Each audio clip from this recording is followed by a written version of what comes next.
Le poing levé, parmi les drapeaux russes. La scène est filmée ce matin à Zinder, la deuxième ville du Niger, qui clame « On s'en fout de vos sanctions ». Un pied de nez évident à la France, désigné comme adversaire par les putschistes et accusé de vouloir intervenir militairement au Niger. La France, avec la complicité de certains Nigériens, a tenu une réunion à l'état-major de la garde nationale du Niger. Des accusations démenties par Paris. Au lendemain de l'attaque de l'ambassade de France, dans la capitale nigérienne, notre correspondant évoque une situation précaire.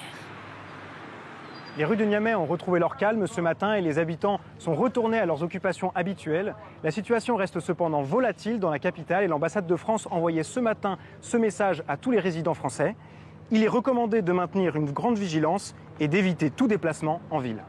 Environ 600 Français sont concernés, dont Jean-Sébastien, cloîtré dans son salon depuis 5 jours. C'est une vraie surprise. On n'a jamais senti une hostilité anti-française ou contre les étrangers d'une manière générale. Au contraire, le Niger est connu pour son hospitalité.